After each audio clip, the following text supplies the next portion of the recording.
I'm gonna be in the room calling. People trying to get it for a bargain. Nope. I need my money. Take me to the land of the milk and honey. Do my best to read up so I don't be a dummy. Shalom, everybody. What's up, everybody? How y'all doing? Welcome back to Rise and Scripts, baby. Man, you know what we ain't did in a while? Reading with Shalom, man. I gotta get back to that, man. Yeah, I was almost done with this book, man. I let some things in my life detour me and sidetrack me, man. And I gotta get back. I gotta get back so I could finish up Africans in colonial Louisiana, man. That's what I need to finish up. And I ain't got that much more to go, man. We ain't got that much more to go on Africans in colonial Louisiana. But we're not worried about that one right now. We're gonna come back today, man. I'm reading this today. I'm gonna read this today. Not this morning, but I'll come back later on today. We're gonna read this, man. We're gonna finish this off. A couple of pages at least, man. Try to get to the next chapter. I'm gonna be chapter 9. That's what we going to. 1, 2, 1, 1, 2, 3, 4, 5 pages. 5 pages till we get to chapter 9 in that book, man. I ain't picked up that book in a little minute. It's been months. It's been months, and I've been bullshitting. So, hey, we're gonna get it though. Let's read, man. You have breath to breathe, so that means that you have all you need to succeed, you know. So since I got all I need to succeed, I might as well get up and read and see what it is and what it ain't, what I can and what I can't, and the do's and the don'ts that the Most High has set before me. It is my job to get up and seek the Most High's face. It is. So it's your job as well. No matter what God you serve, it's your job to figure out what your God wants you to do. What you supposed to do, baby?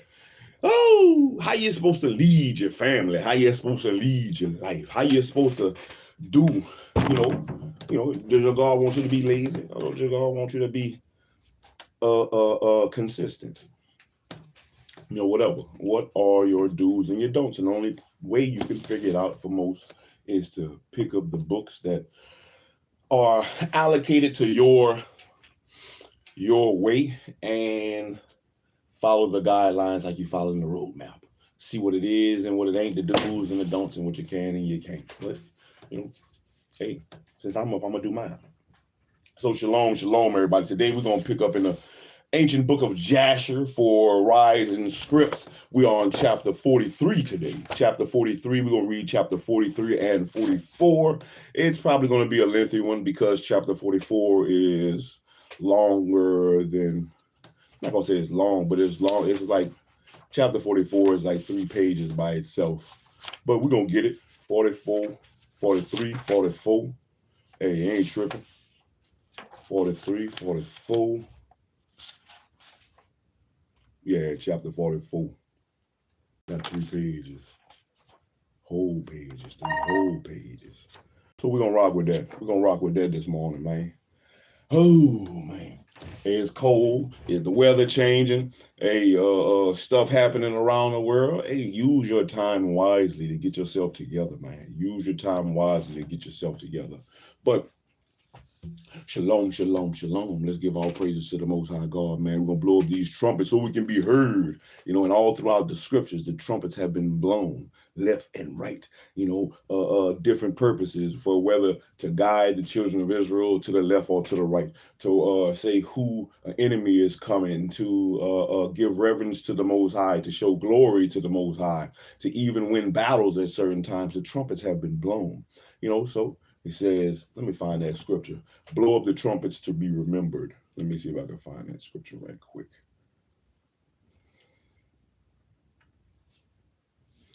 Blow up the trumpets to be remembered scripture. The scripture about blowing trumpets for remembrance is likely. Numbers, chapter 10, verse 9. It is to sound an alarm with the trumpets, so people will be remembered by God and saved. Another related passage is Psalm, chapter 81, verse 3. Let's go to Numbers 10 and 9. We're going to read that right quick. Numbers, chapter 10, verse 9. Let's blow up the trumpets. The book of Numbers. The book of Numbers, chapter 10, verse 9. And if ye go to war in your land against the enemy that opposeth, that oppresseth you, Then ye shall blow an alarm with the trumpets, and ye shall be remembered before the Lord your God, and ye shall be saved from your enemies. Hey, and that's what I want to be remembered. Remember me, Most High. Remember me. Remember me. Remember me. Trumpets. I'm going to go ahead and mark. Let me highlight that thing. I want to highlight that. Blow up the trumpets. Basic needed information towards the law of God, for the laws, things pertaining to them. Men's thing. I'll go with the yellow. I'll put it in yellow. We'll get that yellow in. The book of Numbers, chapter 10, verse 9. And if ye go to war in your land against the enemy that oppresseth you, then ye shall blow an alarm with the trumpets. Let's blow it. Let's blow that alarm. Let's blow that alarm.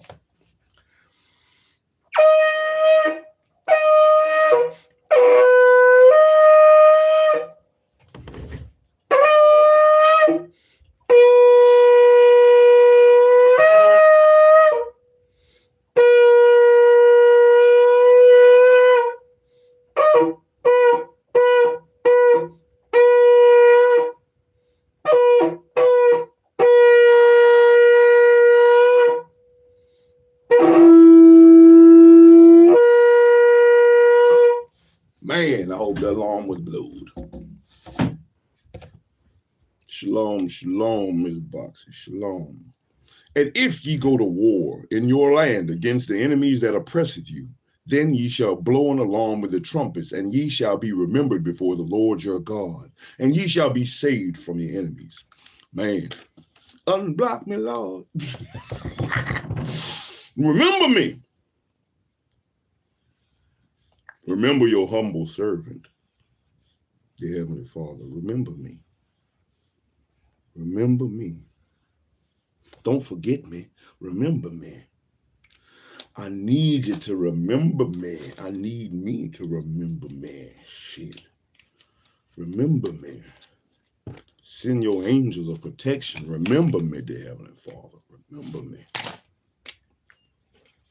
Mark it. And if you go to war in your land against the enemy that oppresseth you, then ye shall blow an alarm with the trumpets, and ye shall be remembered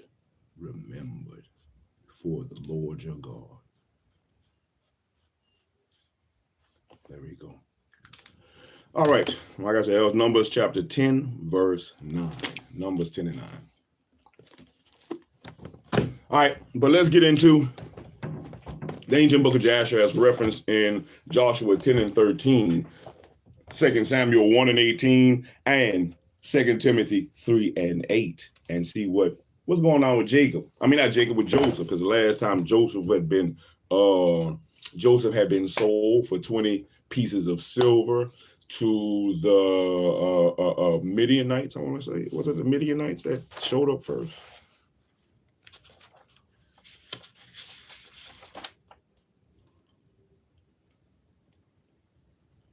Yeah, Joseph was sold to the Midianites first, and then I believe he was sold to the Ishmaelites after, I believe. And then now they're on their way to Egypt, and the things that have happened to them on the road because of the way they had treated Joseph. Now Joseph had prayed, asked Joseph to please pray to your God for them, and they apologized to him, and all the things that was happening stopped. So they knew that it was because of what they had done to Joseph. Now they have been in the mindset to get rid of Joseph on their way to Egypt. At first it was like, let's bring Joseph back to his daddy's house. But that man is too far. We're going to go to Egypt. We're going to sell that boy over there up in Egypt, man. So that's where we are. Chapter 43, Joseph's brethren grieve. Chapter 43, Joseph's brethren grieve. Don't be grieving now, buddy. Your soul, man.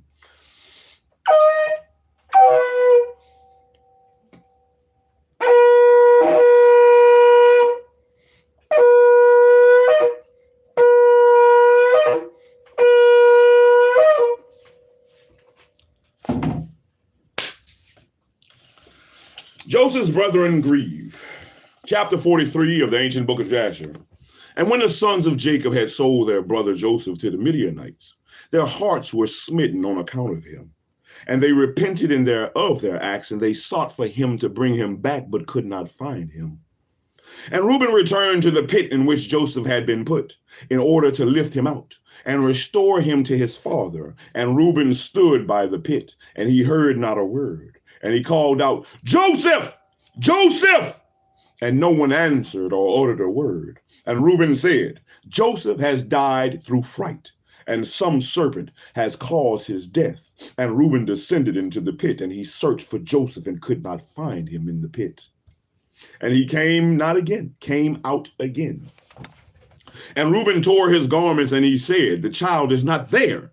And how shall I reconcile my father about him if he be dead? And he went to his brethren and found them grieving on account of Joseph, and counseling together how to reconcile their father about him. And Reuben said unto his brethren, I came to the pit, and behold, Joseph was not there. What then shall we say unto our father? For my father will only seek the lad from me. And his brethren answered him, saying, Thus and thus we did. And our hearts afterwards smote us on account of this act. And we now sit to seek a pretext how we shall reconcile our father to it. And Reuben said unto them, What is this you have done to bring down the gray hairs of our father in sorrow to the grave? The thing that is not good that you have done.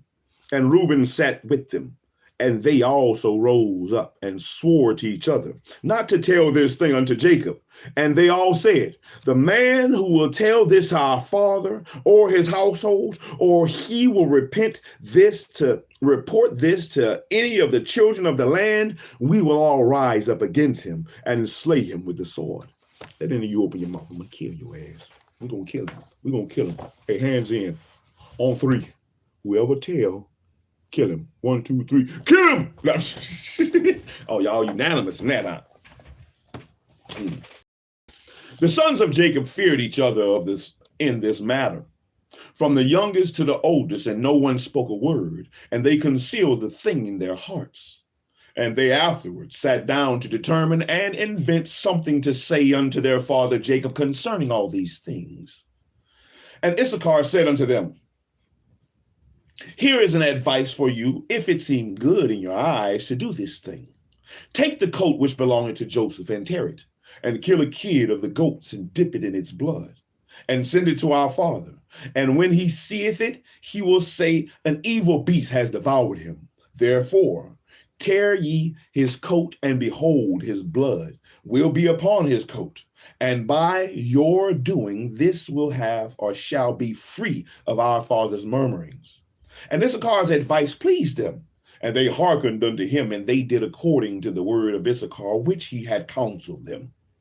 And they hastened and took Joseph's coat and tore it. And they killed a kid of the goats and dipped the coat of the blood in the blood of the kid. And they trampled it in the dust. And they sent the coat to their father Jacob by the hand of Naphtali. And they commanded him to say these words.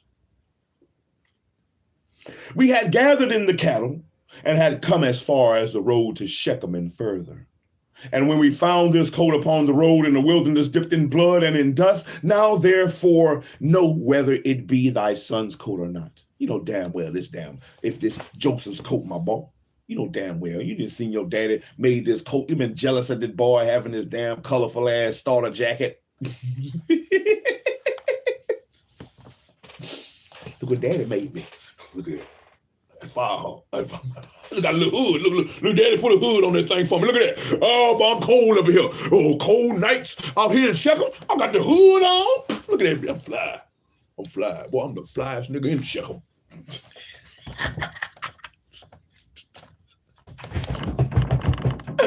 Well, the boys know damn well the codes for Joseph. One of a kind. That boy was exclusive. Oh, Jacob hit Joseph with that exclusive, that Fox a million. Exclusive. And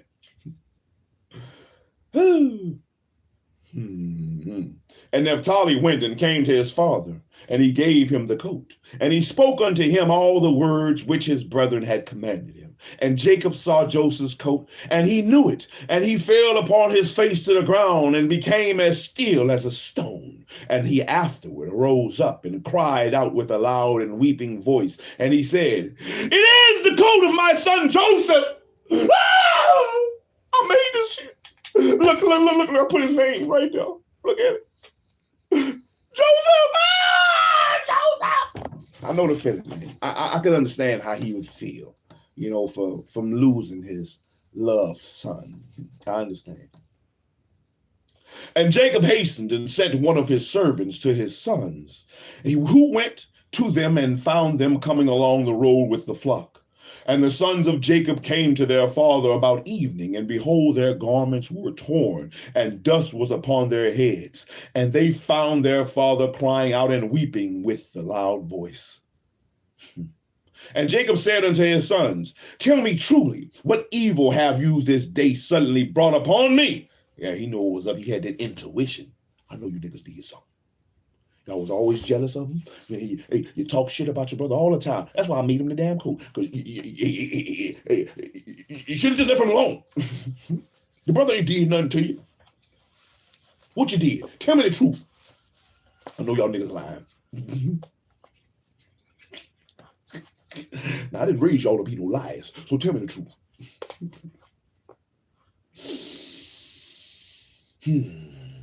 Tell me truly, what evil have you this day suddenly brought upon me? And they answered their father Jacob, saying, we were coming along this day after the flock had been gathered in, and we have come as far as the city of Shechem by the road in the wilderness, and we found this coat filled with blood upon the ground, and we knew it, and we sent it unto thee, if thou couldest know it. And Jacob heard the words of his sons, and he cried out with a loud voice, and he said, it is the coat of my son. And the evil beast has devoured him. Joseph is rent in pieces. For I sent him this day to see whether it was well with you and well with the flocks, and to bring me word again from you. And he went as I commanded him. And this has happened to him this day, was I thought my son was with you.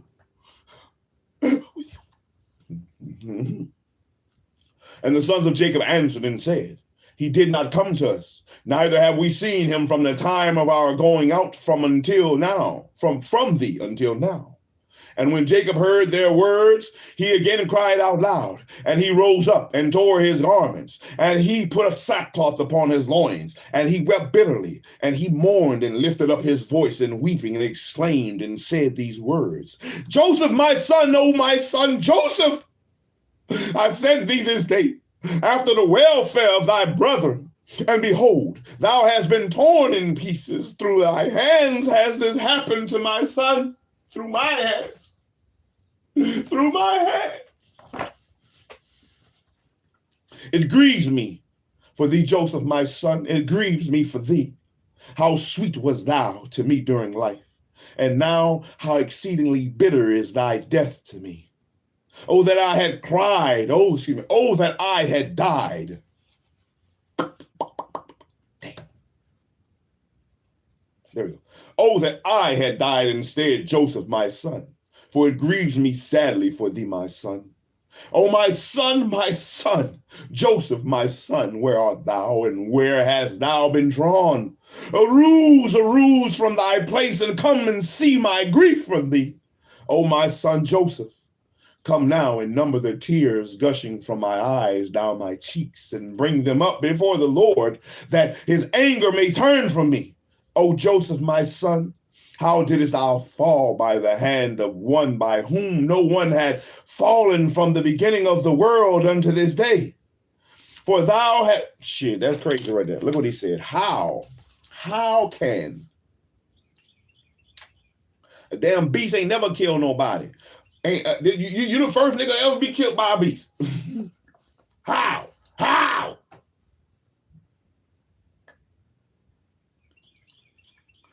How did this fall? How didst thou fall by the hand of one by whom no one had fallen from the beginning of the world unto this day. Man, niggas been killing niggas, men killing men, but an animal never killed nobody. Ain't that something? That's what Jacob said. For thou hast been put to death by the smiting of an enemy, inflicted with cruelty. But surely I know that this has happened to thee on account of the multitude of my sins. So arouse now and see how bitter is my trouble for thee, my son. And although I did not rear thee, nor fashion thee, nor give thee breath and soul, but it was God who formed thee and built thy bones and covered them with flesh and breathed in thy nostrils the breath of life. And then he gave thee unto me. Now truly God who gave thee unto me, he has taken thee from me. And such then has befallen thee. And Jacob continued to speak like unto these words concerning Joseph. And he wept bitterly. He fell to the ground and became still. Man, I know Jacob. It's going to be all right, Jacob. Somebody call Jacob. And all the sons of Jacob, seeing their father's trouble, they repented of what they had done. And they also wept bitterly. And Judah rose up and lifted his father's head from the ground and placed it upon his lap. And he wiped his father's tears from his cheeks. And Judah wept an exceeding great weeping, whilst his father's head was reclining upon his lap, still as a stone. And the sons of Jacob saw their father's trouble, and they lifted up their voices and continued to weep. And Jacob was yet lying upon the ground, still as a stone.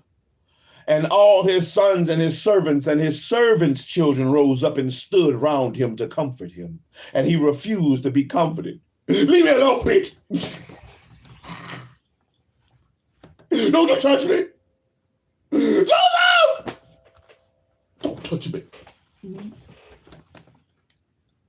And the whole household of Jacob rose up and mourned a great mourning on account of Joseph and their father's trouble. And the intelligence reached Isaac and the son of Abraham, the father of Jacob, and he wept bitterly on account of Joseph, he and all his household. And he went from the place where he dwelt in Hebron. Hey, let me finish this right quick. I'm gonna stop right. I just thought about something. Maybe this is the reason Joseph got that double portion. Maybe this is the exact reason here that Joseph got that double portion.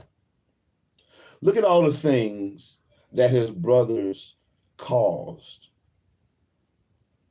I mean, it's still, I would say, divine intervention, I guess you could say. Everything had to happen this way for stuff to happen the way it needed to happen. Joseph had to get taken. His brothers had to be jealous. So Joseph could be sold. So he could be brought to Egypt. So he could meet Potiphar. So he could then interpret the dream and then become damn near Pharaoh of Egypt, to therefore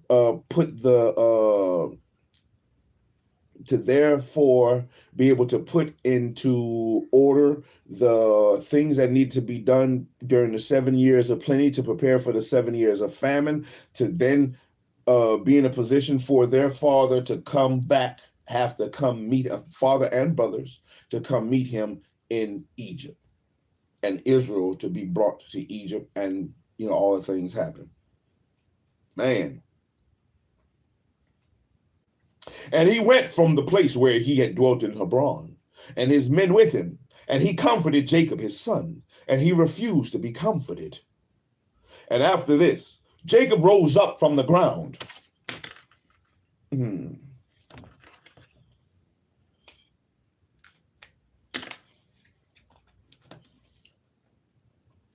his tears were running down his cheeks. And he said unto his sons, Rise up and take your swords and your bows and go forth into the field and seek whether you can find my son's body and bring it unto me, that I may bury it. I ain't gonna never find Joseph. Seek also, I pray you, among the beasts and hunt them, and that which shall come the first before you, seize and bring it unto me. Perhaps the Lord will this day pity my affliction, and prepare before you that which did tear my son in pieces, and bring it unto me, and I will avenge the cause of my son.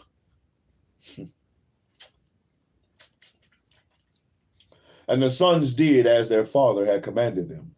And they rose up early in the morning, and each took his sword and his bow in his hand. And they went forth into the field to hunt the beasts. And Jacob was still crying aloud and weeping and walking to and fro in the house, and smiting his hand together, saying, Joseph, my son, Joseph, my son, Joseph, my son. And the sons of Jacob went into the wilderness to seize the beasts. And behold, a wolf came toward them, and they seized him and brought him unto their father. And they said unto him, This is the first we have found, and we have brought him unto thee, as thou didst command us. And thy son's body we could not find. And Jacob took the beast from the hands of his sons, and he cried out with a loud and weeping voice, holding the beast in his hand. And he spoke with a bitter heart unto the beast, Why didst thou devour my son Joseph?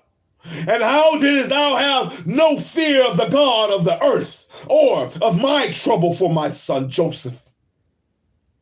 And thou didst devour my son for naught, because he committed no violence, and didst thereby render me culpable on his account. Therefore God will require him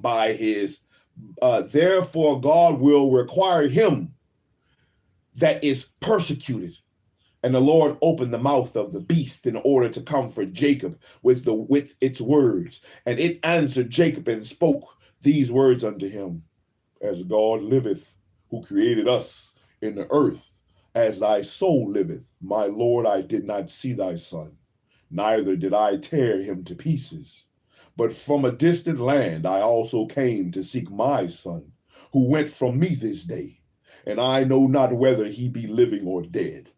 And I came this day into the field to seek my son, and my sons and your sons found me, and seized me, and increased my grief, and have this day brought me before thee, and I have now spoken all my words to thee. And now therefore, O Son of Man, I am in thy hands, and do unto me this day as it may seem good in thy sight. But by the life of God who created me, I did not see thy son, nor did I tear him to pieces, neither has the flesh of man entered my mouth all the days of my life.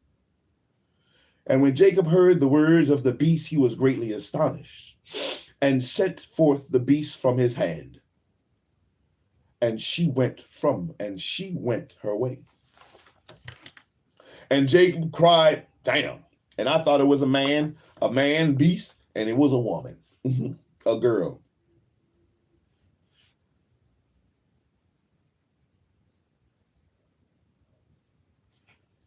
Let me mark that.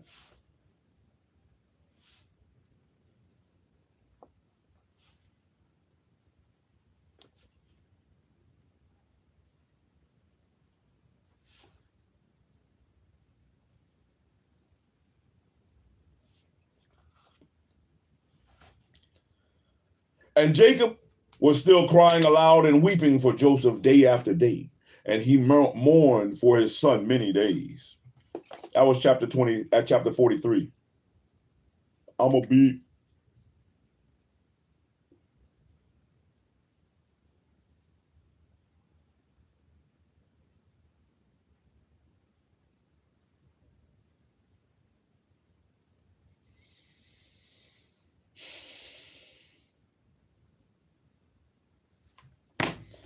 Chapter 44.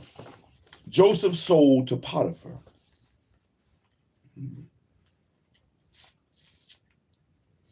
And the sons of Ishmael, who had brought Joseph from the Midianites, who had brought him from his brethren, went to Egypt with Joseph, and they came upon the borders of Egypt. And when they had came near unto Egypt, they met 4 men of the sons of of Medan, the son of Abraham, who had gone forth from the land of Egypt on their journey. And the Ishmaelites said unto them, do you desire to purchase this slave from us? And they said, deliver him over to us. And they delivered Joseph over to them, and they beheld him, and that he was a very comely youth, and they purchased him for 20 shekels.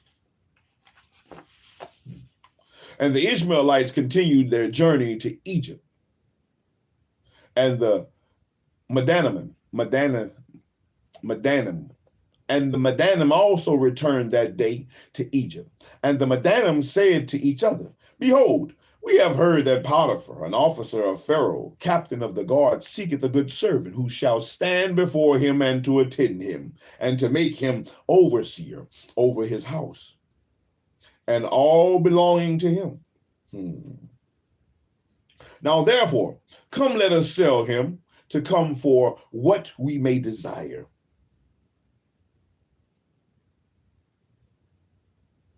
If he be able to give unto us that which we shall require for him.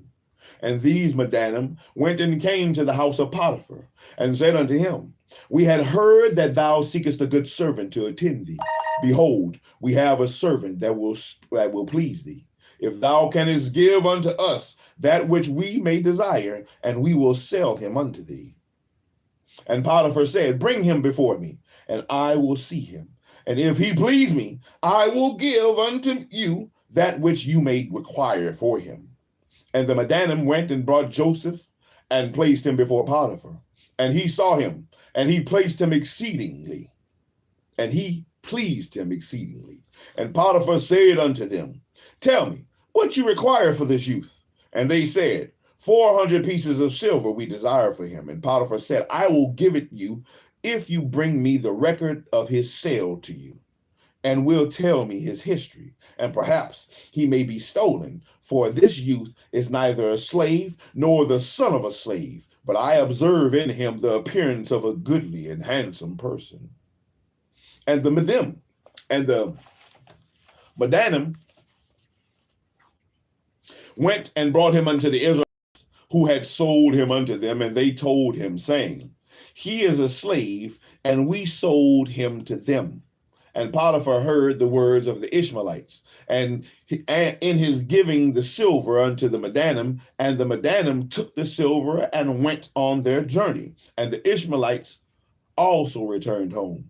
And Potiphar took Joseph and brought him to his house, and that he might serve him. And Joseph found favor in the sight of Potiphar, and he placed confidence in him, and made him overseer over his house, and all that belonged to him he delivered over into his hand. And the Lord was with Joseph, and he became a prosperous man. And the Lord blessed the house of Potiphar for the sake of Joseph. And Potiphar left all that he had in the hand of Joseph. And Joseph was one that caused things to come in and go out, and everything was regulated by his wish and in the house of Potiphar. So Joseph pretty much worked logistics. Joseph was a logistics man. He had that paperwork. Okay, today we got 18 bushels of corn coming in,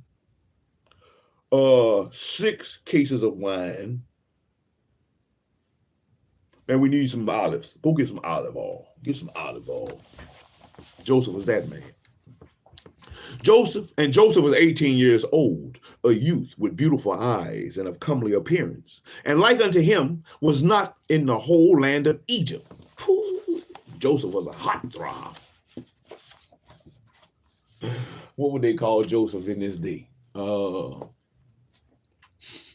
would they call him in this day? Somebody who is the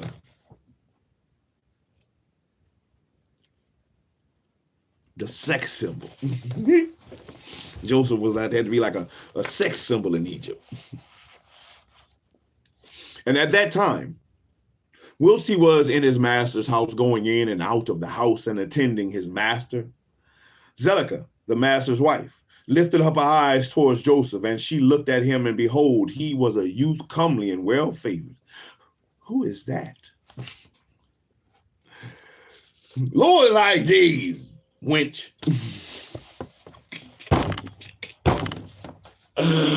Lower thy gaze, dusty foot.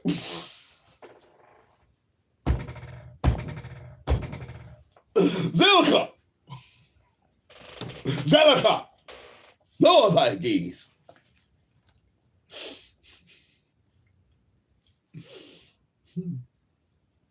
Man. And she coveted his beauty in her heart, and her soul was fixed upon Joseph. That's for me. It sounds like the stories of the slave master and the slave master's wife. You know how Joseph, Zelika was trying to use Joseph as a mandinga, I guess. You know, I forget what it's called. Let me see. What is a male sex slave called?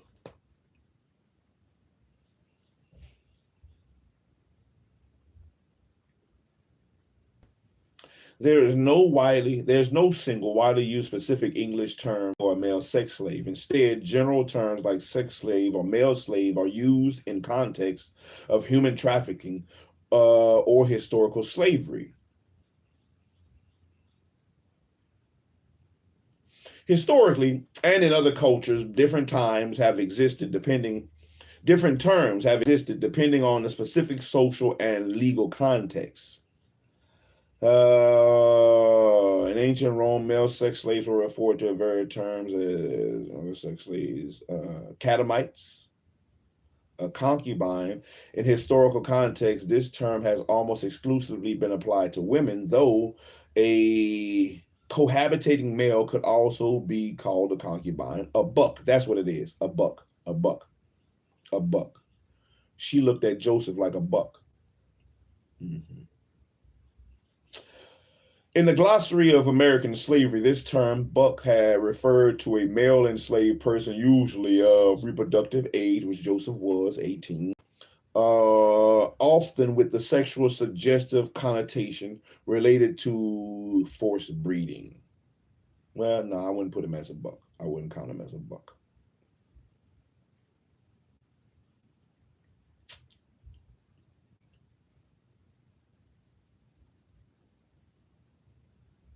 Anyway, I have to figure it out, man. If anybody rewatches this, comes back later, if you know what a male, what a name or the term is for when the slave master's wife would take and sleep and make the slaves sleep with her, what is the term for that, or what is the name? Because I know the woman, like for the women slave, they could be called a bed wench. So what would be the term for the man? So if you know, hey, put it in the chat. Put it in the chat. Also put it in the comments afterwards. Let's keep reading. And she coveted his beauty in her heart, and in her soul was fixed upon Joseph. And she enticed him day after day. Joseph!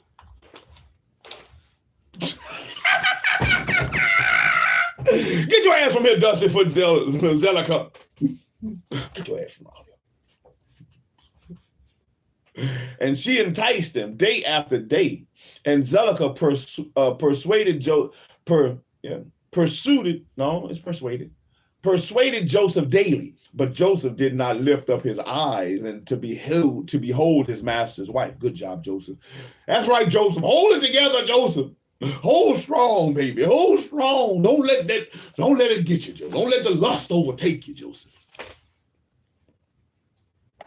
And Zelika said unto him, how goodly are thy appearance and form. Who, you a bad mama jamma, Joseph. Who, Joseph.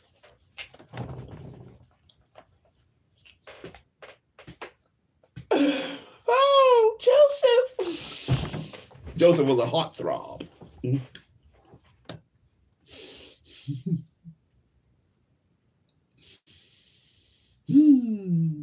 Truly, I have looked at all the slaves and have not seen so beautiful a slave as thou art.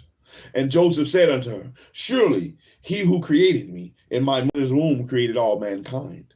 That's right, Joseph, let her know. And she said unto him, how beautiful are thine eyes. Why she sound like the big bad wolf? What big eyes you have? Let's see what Joseph replied. With which thou hast dazzled all the inhabitants of Egypt, men and women. And he said unto her, how beautiful they are, whilst we are alive. But shouldest thou behold them in the grave, surely thou wouldest move away from them. Tell him, Joseph. And she said unto him, how beautiful and pleasing are all thy words. Take now, I pray thee, the harp which is in the house, and play with thy hands, and let us hear thy words. And he said unto her, how beautiful and pleasing are my words when I speak and praise the praise of my God and his glory. And she said unto him, how very beautiful is the hair of thy head, and behold the golden comb which is in the house. Take it, I pray thee, and curl the hair of thy head. And he said unto her, how long wilt thou speak these words? Cease to utter these words to me, and rise and attend to thy domestic affairs. Ain't you got dishes to wash? Go wash some clothes or something, girl. Get the hell out of my face talking to me like this, man. You got a husband. Don't you got some shit to do? You ain't cooked yet. You ain't cooked yet, woman. She's talking to me like this, man. Shut your ass up.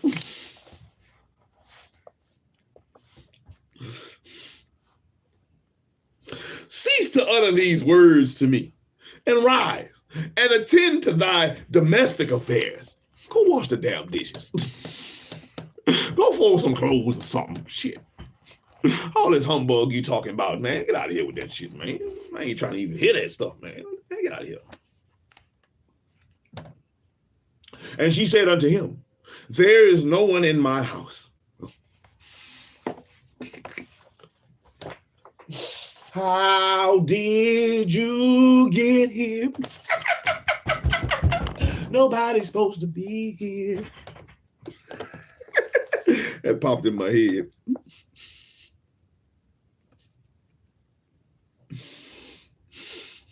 There is no one in my house, and there is nothing to attend to but to thy words and to thy wish.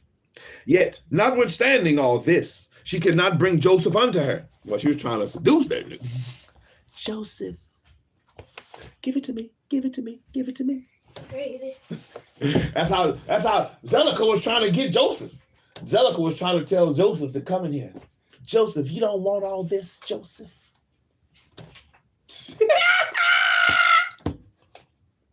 Joseph ain't even look her way.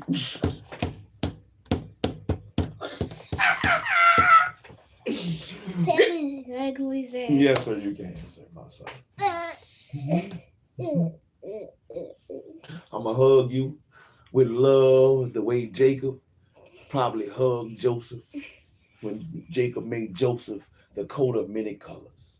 I think I will weep just as bitterly as Jacob did when he thought a wild beast had killed his son Joseph, because he loved Joseph exceedingly. And I love you and your brother exceedingly. Y'all my boys, man. You're Davina. Yeah, but I'm talking about my sons. Davina is my daughter. It's different. It's different from my sons. My sons! Because one day you're going to be a man, my son. Lord willing. One day you're going to be a man. And hopefully,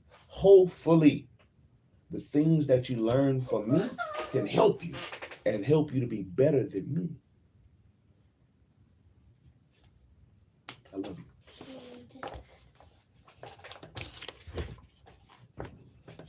Bye. Get your butt out of here.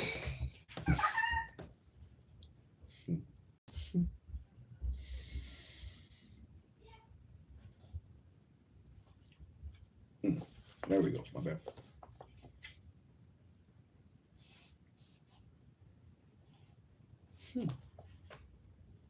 And she said unto him, there is no one in my house. It's just you and me here, Joseph. It's just you and me, Joseph. Get your ass from out.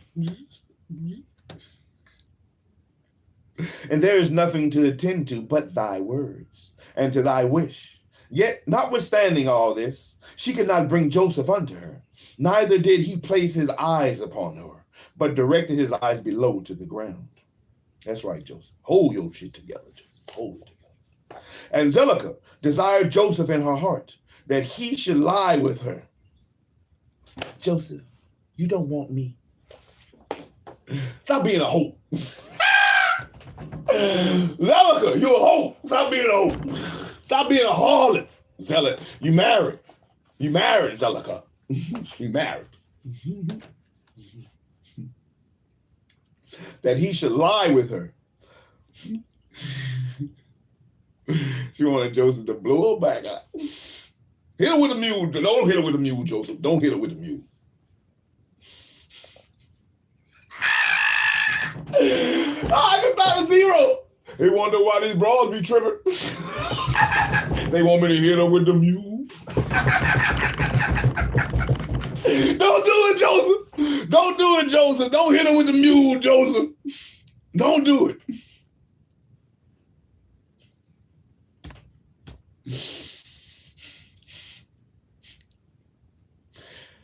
And at the time that Joseph was sitting in the house doing his work, Zelicah came and sat before him. And she enticed him daily with her discourse to lie with her, and ever to look at her.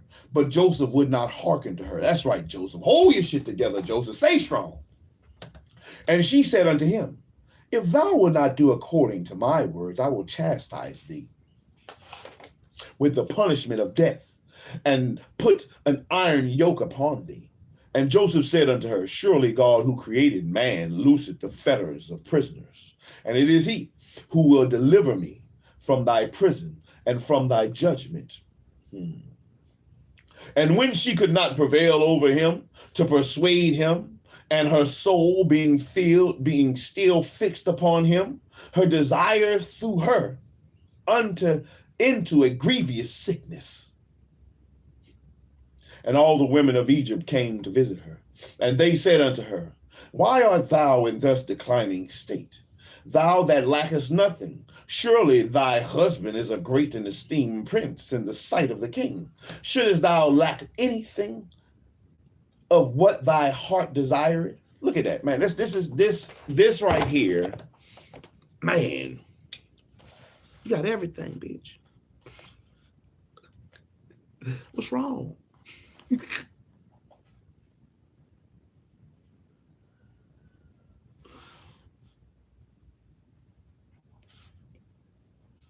I think that's a very key point. I mean, it sounds like men today. Look at Aisha Curry. This is Aisha Curry. You got everything. You got everything you could ask for. And you still want some motion. You want the gaze of another man.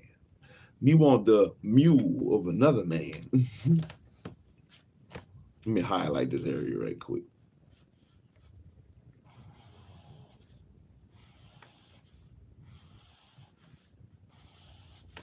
Your husband is a great and esteemed prince in the sight of the king. Man, you got a man with clout. You got a man with wealth. You have everything you need. Whatever you want, he gets you. You know, what is the problem? Why are you like this? And Zelicah answered them, saying, they was having a red table talk right here. And Zelicah answered them, saying, this day it shall be made known to you whence this disorder springs in which you see me. And she commanded her maid servants to prepare food for all the women. And she made a banquet for them. And all the women ate in the house of Zelicah. And she gave them knives to peel the citrons, to eat them. And she commanded that they should dress Joseph in costly garments. She about to make Joseph walk the red carpet. She about to parade that boy. And they ate, and she commanded that they should dress Joseph in costly garments, and that he should appear before them. And Joseph came before their eyes, and all the women looked on Joseph and could not take their eyes from off of him. And they all cut their hands with the knives that they had in their hands, and all the citrons that were in their hands were filled with blood. And they knew not what they had done, but they continued to look at the beauty of Joseph and did not turn their eyelids from him. And Zelicah saw what they had done, and she said unto them, what is this work that you have done? Behold, I gave you citrons to eat, and you have all cut your hands. And all the women saw their hands, and behold, they were filled with blood, and their blood flowed down upon their garments. And they said unto her, this slave in your house has overcome us, and we could not turn our eyelids from him on account of his beauty. And she said unto them, surely this happened to you in the moment that you looked at him, and you could not contain yourselves from him. How then can I refrain when he is constantly in my house, and I see him day after day going in and out of my house? How then can I keep from declining or even from perishing on account of this? Tend to your damn husband, dusty foot. Tend to your husband. Shit. That's how you can keep from that. Tend to your damn husband. Lock her ass away. Put her ass on a damn towel somewhere. And they said unto her, the words are true. For who can see this beautiful form in the house and refrain from him? And is he not thy slave and attendant in thy house? And why dost thou not tell him that which is in thy heart, and sufferest thy soul to perish through this matter? And she said unto him, I am daily endeavoring to persuade him, and he will not consent to my wishes. And I promised him everything that is good, and yet I could meet with no return from him. I am therefore in a declining state, as ye see. And Zelicah became very ill on account of her desire toward Joseph. Man, she was love sick. She just wanted, she was lust sick. She just wanted some meat. That's all she did. She just wanted Joseph mule, man. She wanted that mule.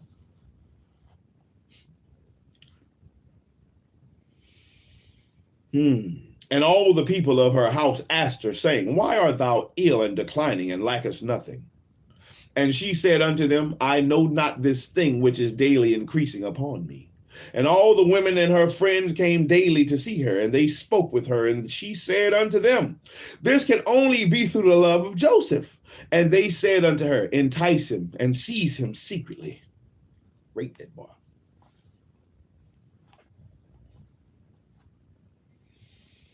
And fell suddenly, perhaps he may hearken to thee and put off this debt from thee. And Zelicah became worse from her love to Joseph, and she continued to decline till she had scarce strength to stand. And in a certain day, Joseph was doing his master's work in the house, and Zelicah came secretly and fell suddenly upon him. And Joseph rose up against her, and he was more powerful than she.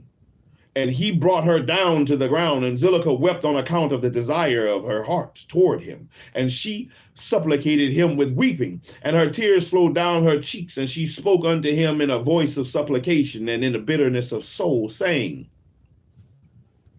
hast thou ever heard, seen, or known of so beautiful a woman as I am, or better than myself, who speak daily unto thee, fall into a decline through love for thee, and confer all this honor upon thee? And still thou wilt not hearken to my voice?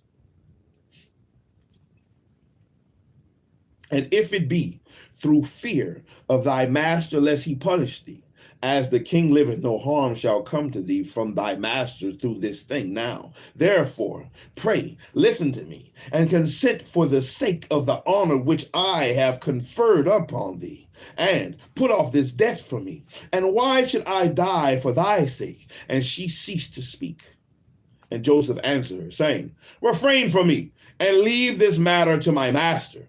Behold, my master knoweth not what there is with me in the house.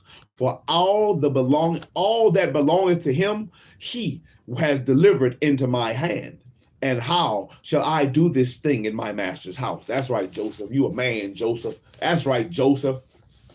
You a man. Many men have fallen by the persuasion of another man's wife, an old lady.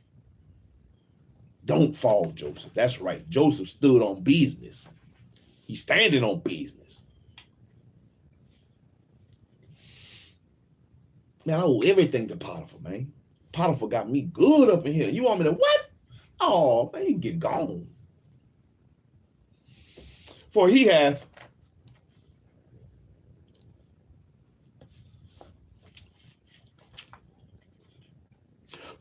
also greatly honored me in his house, and he hath also made me overseer over his house, and he hath exalted me. And there is no one greater in this house than I am, and my master hath refrained nothing from me, excepting thee who art his wife.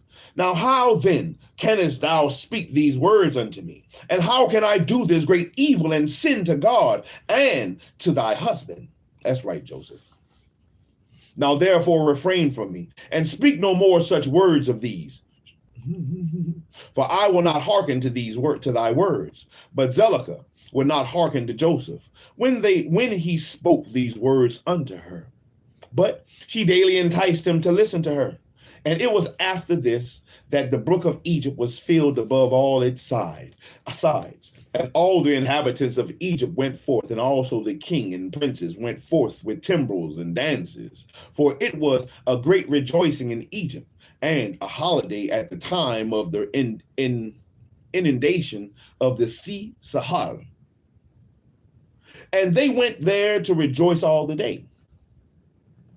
And when the Egyptians went out to the river to rejoice, as was their custom, all of the people of the house of Potiphar went with them. But Zelicah would not go with them, for she said, I am indisposed, and she remained alone in the house. And no other person was with her in the house.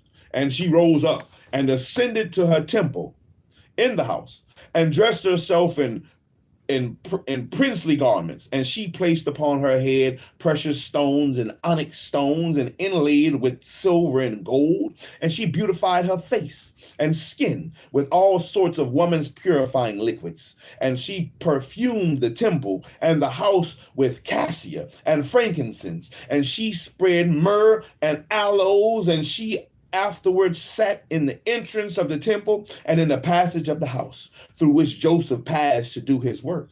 And behold, Joseph came from the field and entered the house to do his master's work. And he came to the place through which he had to pass. And he saw all the work of Zelicah, and he turned back. Oh, I know what this bitch trying to do. Let me get the fuck out of here. You smell that? That's frankincense. Pooh. You know, the sight or the thought of it is like the thought of these days when you see the woman walk into the hotel room and the man got the rose petals all over the floor and the candles is lit and it spells something out in the bed. I love you. I want you. You know, whatever.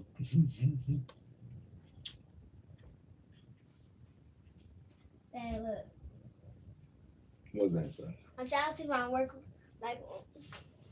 I'm trying to see if I work it with my through my fingers. Work what? Like through my fingers without.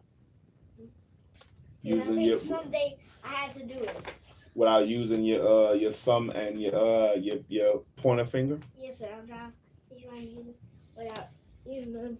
You could use it, but how are you gonna write? I'm gonna take it off. Mm-hmm. I might have to learn how to write without my finger. Man.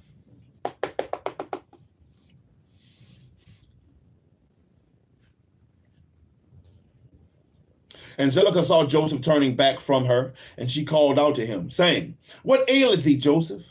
Come to thy work, and behold, I will make room for thee until thou shalt have passed to thy seat. And Joseph returned and came to the house, and passed from there to the place of his seat. And he sat down to do his master's work as usual, and behold, Zelicah came to him and stood before him in princely garments. And the scent from her clothes was spread to a distance. And she hastened and caught hold of Joseph and his garments. And she said unto him, As the king liveth, if thou wilt not perform my request, thou shalt die this day. And she hastened and stretched forth her other hand and drew a sword from beneath her garments. And she placed it upon Joseph's neck. And she said, Rise and perform my request, and if not, thou diest this day. And Joseph was afraid of her, at her doing this thing. And he arose to flee from her, and she seized the front of his garment. And in the terror of his flight, the garment which Zelicah seized was torn. And Joseph left the garment in the hand of Zelicah, and he fled and got out, for he was in fear. And when Zelicah saw that Joseph's garment was torn and that he had left it in her hand and had fled, she was afraid of her life, lest the report should spread concerning her, and that she a hoe. Lest the report spread that she a hoe, and tried to seduce that Jezebel tries to seduce Joseph. Jezebel.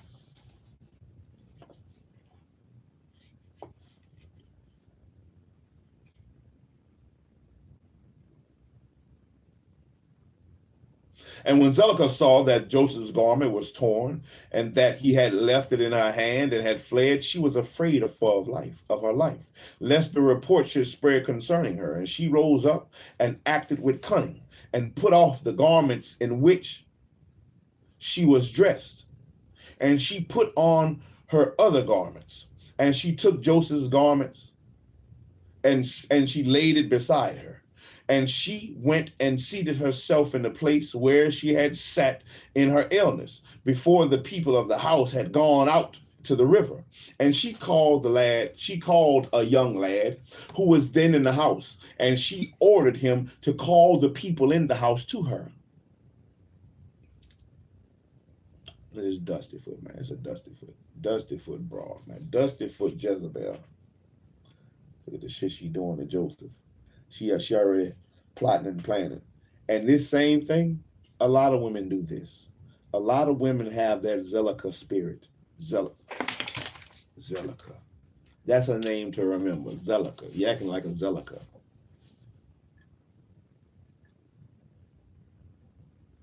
Zelicah.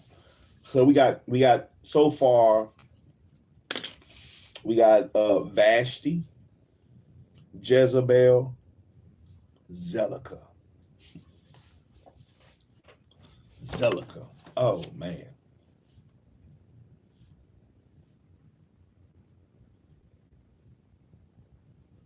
And when she saw that, she said unto them with a loud voice and lamentation, See what the Hebrew, your master, has brought to me in the house, for he came this day to lie with me.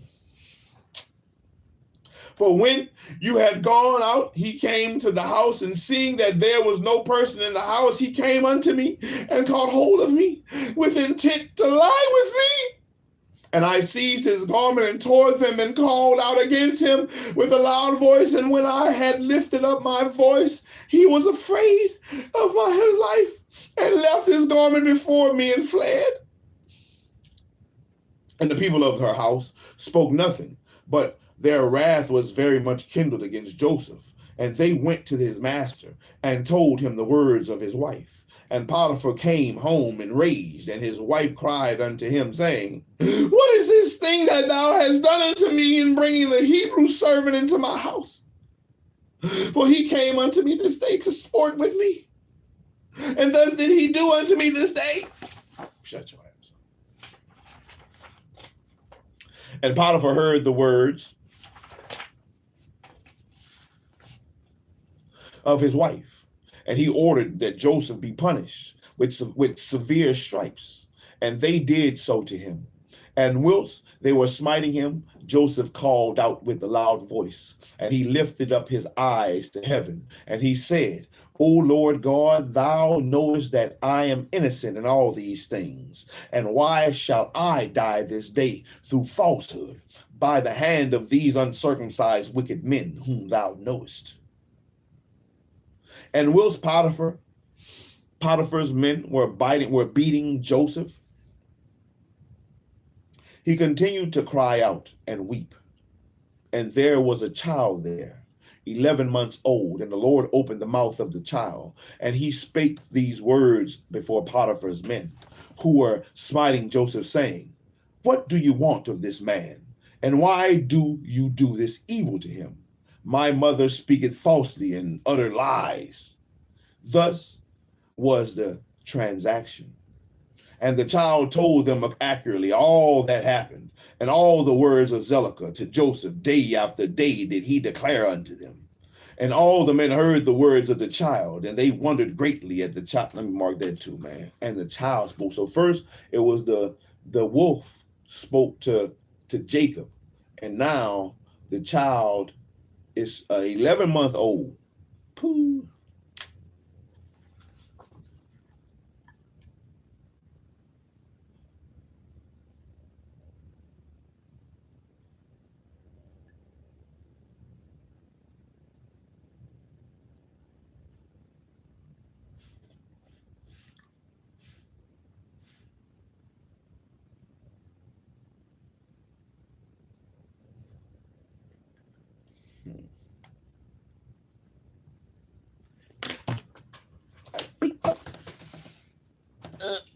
I'm a beat.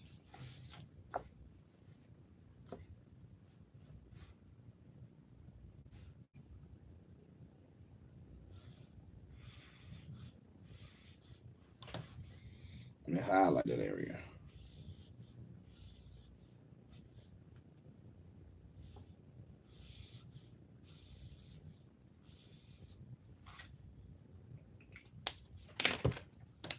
I'm gonna go from 64. Okay. And the child told them accurately all that happened, and all the words of Zelicah to Joseph day after day did he declare unto them. And all the men heard the words of the child and wondered greatly. And the child ceased to speak and became still.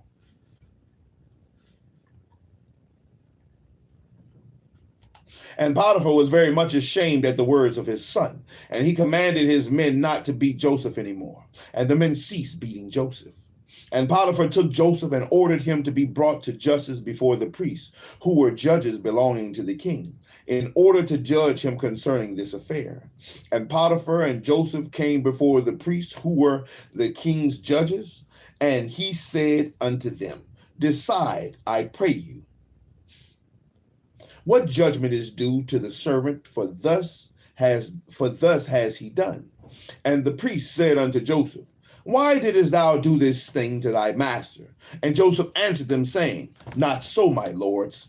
Thus was the matter. And Potiphar said unto Joseph, Surely I entrusted in thy hands all that belonging to me, and I withheld nothing from thee but my wife. And how couldst thou do this evil? And Joseph answered, saying, Not so, my lord, as the Lord liveth, and as thy soul liveth, my lord, the word which thou didst hear from thy wife is untrue.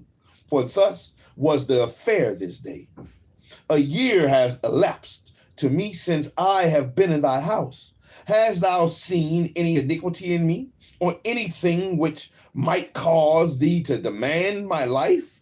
And the priest said unto Potiphar, Send, we pray thee, and let them bring before us Joseph's torn garment, and let us see the tear in it.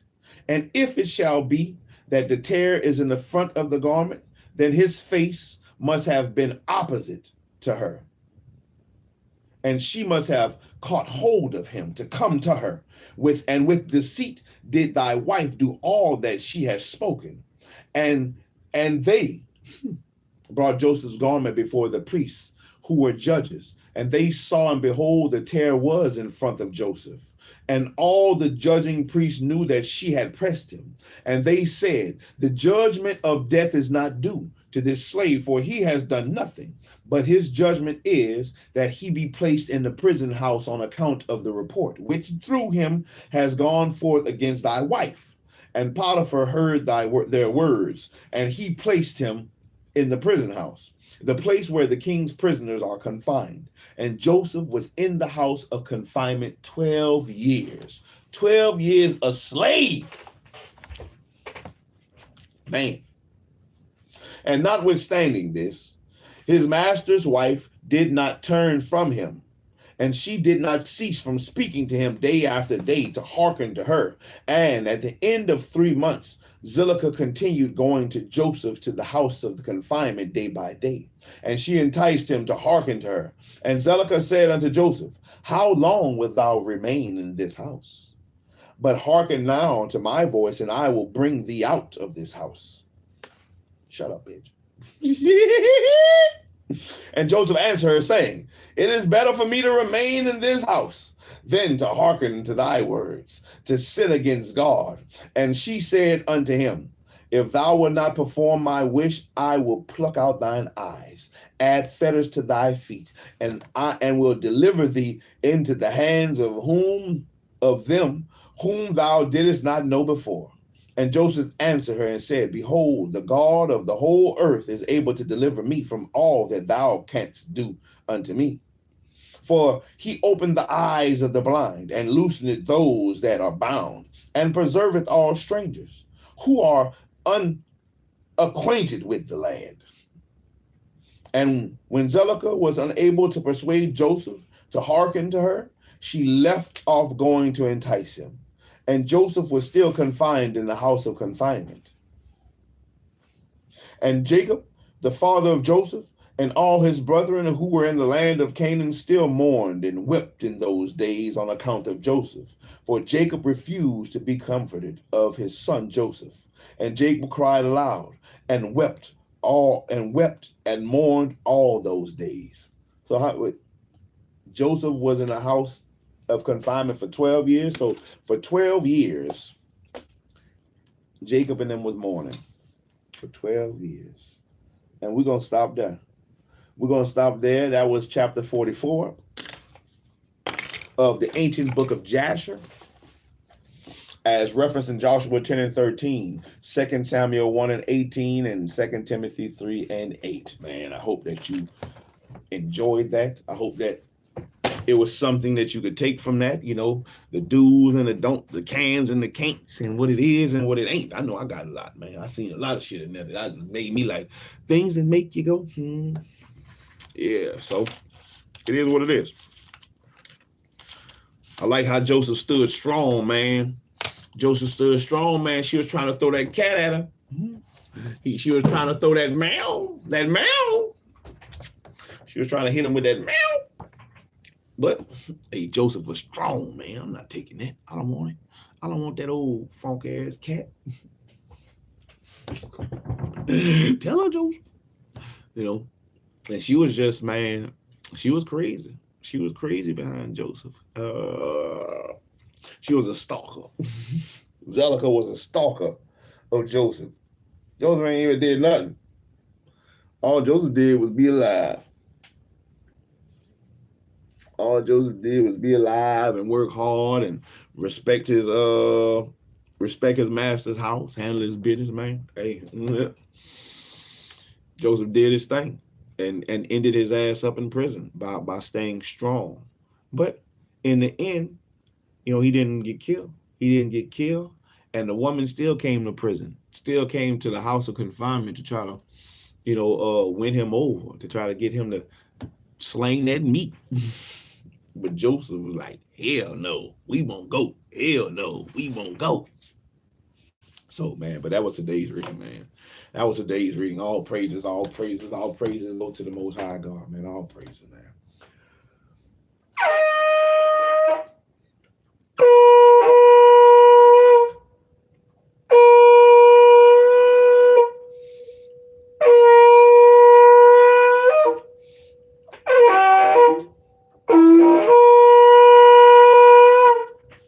praises go to the Most High God. Remember me. Remember me. And continue to open my mind, dear Heavenly Father, as we go through the scriptures on a daily, hopefully.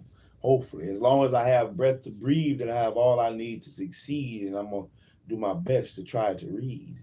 You know, we're going to go one day at a time, one section at a time, one session at a time, here a little and there a little, line upon line, until we read and search for the things and the treasures that was left behind.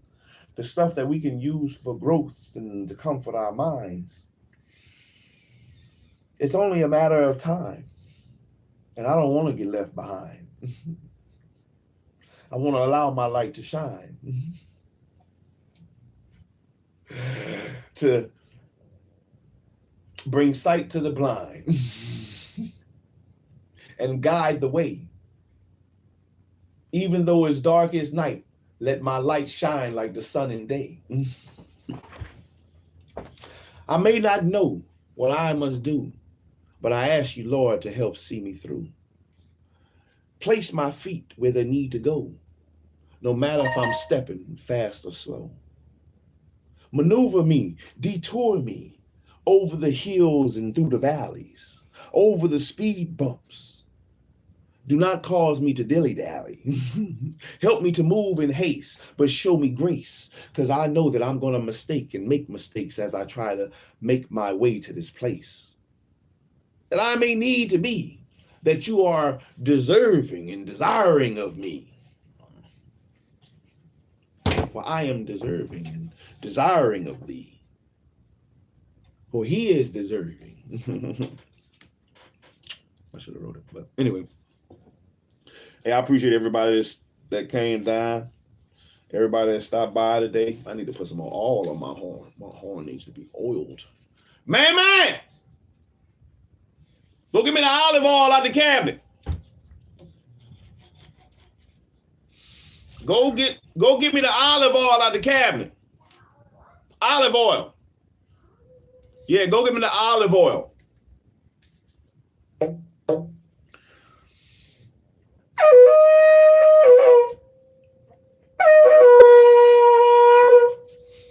gonna run that olive oil down, and I'm gonna rub this whole thing down with olive oil, except for this part. I'm gonna rub it all down with olive oil. And I'm gonna pour olive oil down all on the inside. I'm gonna close it. I'm gonna put a little thing on the end of here to block it out. And rub that olive oil in me. Just rub it. Rub it. Because these horns are like fingernails.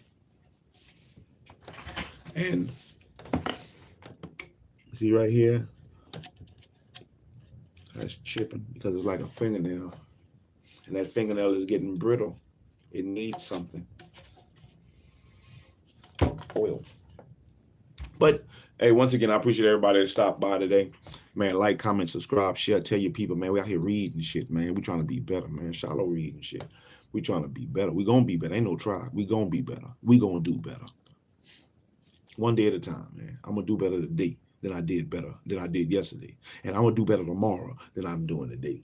So that's the objective. And we have achieved and reached our objective. We have succeeded in the first part and read. We did not procrastinate. We'll have to come back later and read that Africans in colonial Louisiana. But shalom, everybody, man. I'm out here, man. Shalom, baby. Here's that boy. Big Lowski. Shalom. I'm out here. Shalom. Have a good day.